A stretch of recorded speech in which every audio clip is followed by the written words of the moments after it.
আসসালামু আলাইকুম ভাই। দেখেন কন্টেন্ট মনিটাইজেশনের তো নতুন একটা আপডেট চলে এসেছে দেখি। ও, এটা তো দেখি কন্টেন্ট মনিটাইজেশনের ইনভাইট অনলি প্রোগ্রাম চলে এসেছে। হ্যাঁ ভাই, কিন্তু কথা তো ছিল ৩১শে আগস্টের পর কন্টেন্ট মনিটাইজেশনের নতুন শর্ত দিবে, কিন্তু এখন তো দেখি ইনভাইট অনলি প্রোগ্রাম দিছে। আসলে এই ইনভাইট অনলি প্রোগ্রাম থেকে আমার কি সুবিধা কি অসুবিধা, বা আমি এখান থেকে মনিটাইজেশন পেতে হলে আমাকে কি করতে হবে একটু ভাই বুঝিয়ে বলেন তো। আচ্ছা, তাহলে আমরা আজকের এই ভিডিওতে শুরুতেই আলোচনা করি ইনভাইট অনলি প্রোগ্রামগুলো কি, এই ইনভাইট অনলি প্রোগ্রাম থেকে কিভাবে নতুনরা কন্টেন্ট মনিটাইজেশন সেটআপ পাবে, পাশাপাশি এতে করে নতুনদের কি সুবিধা রয়েছে এবং এতে কি অসুবিধা রয়েছে সেই বিষয় নিয়ে বিস্তারিত আলোচনা করব আজকের এই ভিডিওতে। সো ভিডিওটিকে মোটে স্কিপ না করে শেষ পর্যন্ত দেখার অনুরোধ রইল। আপনি যদি ফেসবুকের কন্টেন্ট মনিটাইজেশন সেটআপ পেতে চান সেক্ষেত্রে আজকের ভিডিওটি হতে যাচ্ছে আপনার জন্য বেস্ট একটা ভিডিও। তো হ্যালো এভরিওয়ান, আসসালামু আলাইকুম। আপনারা দেখছেন ডিএম এক্সপার্ট আইটি, আর পুরো ভিডিও জুড়ে সঙ্গে আছি আমি মোহাম্মদ মাজহারুল ইসলাম। ওকে, রিসেন্টলি ফেসবুকের মনিটাইজেশন সেকশনে কিন্তু আমরা কন্টেন্ট মনিটাইজেশনের নিচে ইনভাইট অনলি এই লেখাটি দেখতে পাচ্ছি। এর আগে আমাদের এখানে কিন্তু নো ক্রাইটেরিয়া মিট এই লেখাটি ছিল, বাট এই মুহূর্তে কিন্তু ইনভাইট অনলি প্রোগ্রামে কিন্তু ফেসবুক কনভার্ট করে দিয়েছে। বাট ফেসবুকের কথা ছিল কিন্তু ৩১শে আগস্টের পর তারা কিন্তু একটি নতুন শর্ত নিয়ে আসতে পারে, তেমন একটা বিষয় ছিল, বাট তারা সেই কাজটি না করে কিন্তু ইনভাইট অনলি প্রোগ্রাম হিসেবে রেখেছে।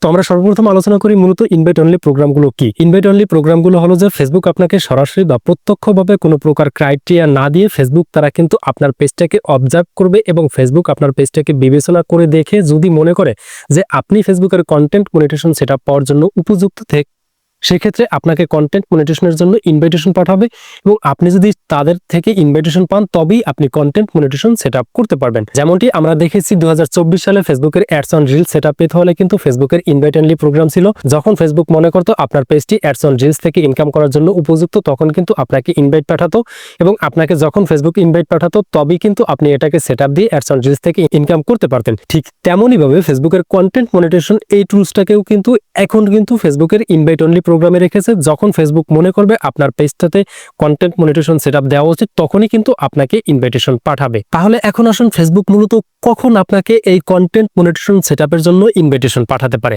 দেখুন, এটা কিন্তু একটা খুবই গুরুত্বপূর্ণ বিষয়। যখন আপনার পেজটিতে ফেসবুক পর্যালোচনা করবে বা আপনার ফেসবুক পেজ থেকে মনে করবে যে কন্টেন্ট মনিটাইজেশন সেটআপ পাওয়ার উপযুক্ত তখনই কিন্তু আপনাকে ইনভাইটেশন পাঠাবে। বাট আপনার পেজটাকে উপযুক্ত করার জন্য মূলত আপনার করণীয় কি? এজন্য আপনাকে যে কাজটি করতে হবে, আপনাকে ডিফারেন্ট টাইপের কন্টেন্ট পাবলিশ করতে হবে। যেমন ফেসবুকের photo, text, story, video, reels প্রত্যেকটা ফরম্যাটে কন্টেন্ট পাবলিশ করতে হবে। পাশাপাশি অরিজিনাল এঙ্গেজিং কন্টেন্ট পাবলিশ করতে হবে, এবং অরিজিনাল কন্টেন্ট সম্পর্কে আপনার যদি না জানা থাকে সেক্ষেত্রে এটা নিয়ে আমার অলরেডি ডেডিকেটেড ভিডিও রয়েছে, অবশ্যই সেই ভিডিওটিকে দেখে নেবেন। কারণ আপনি যদি ফেসবুকে অরিজিনাল কন্টেন্ট পাবলিশ করতে না পারেন সেক্ষেত্রে কিন্তু আপনাকে ফেসবুকের কন্টেন্ট মনিটাইজেশন সেটআপের জন্য ফেসবুক কিন্তু ইনভাইটেশন পাঠাবে না।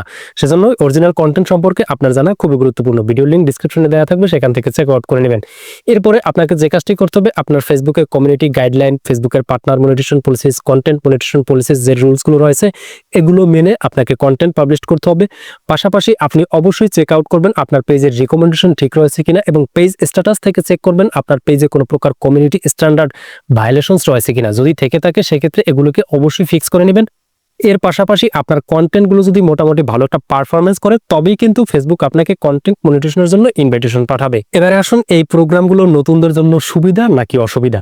দেখুন, ইনভাইটেশন প্রোগ্রামগুলো কিন্তু নতুনদের জন্য সুবিধাও হতে পারে আবার অসুবিধাও হতে পারে। দেখুন, সুবিধা হচ্ছে যে আপনাকে এখানে আপনি কোনো প্রকার শর্ত পূরণ করা লাগতেছে না। আপনি জাস্ট ফেসবুকে ধারাবাহিক ভালো ভালো এঙ্গেজিং কন্টেন্ট তৈরি করবেন, আপনার ভিডিও যদি ভালো একটা পারফরমেন্স করে তখন কিন্তু অটোমেটিক্যালি আপনাকে ফেসবুকের কন্টেন্ট মনিটাইজেশনের জন্য ইনভাইটেশন পাঠাবে।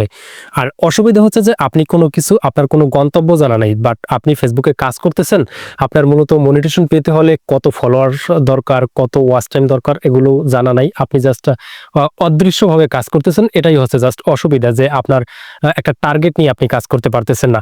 বাট এর বাহিরে অসুবিধা বলতে আর কিছুই নেই। আপনি জাস্ট এটা কিন্তু আপনি ধারাবাহিকভাবে কাজ করতে থাকুন, আপনি অরিজিনাল ভিডিও আপলোড করুন, ভালো একটা আপনার পেজে এঙ্গেজমেন্ট নিয়ে আসুন, ভালো একটা ভিউজ নিয়ে আসুন, সেক্ষেত্রে কিন্তু আপনাকে এই মনিটাইজেশনের জন্য ইনভাইটেশন ফেসবুক পাঠিয়ে দেবে। আশা করি পুরো বিষয়টা বুঝতে পেরেছেন। ভিডিওটি কেমন লাগলো নিচে কমেন্ট করে জানিয়ে দিতে ভুলবেন না। এছাড়াও পরবর্তীতে ফেসবুক সম্পর্কিত এরকম আরো ইম্পর্টেন্ট ভিডিও পাওয়ার জন্য আমাদের ফেসবুক পেজ ফলো দিয়ে ইউটিউব চ্যানেলে সাবস্ক্রাইব করে রাখবেন।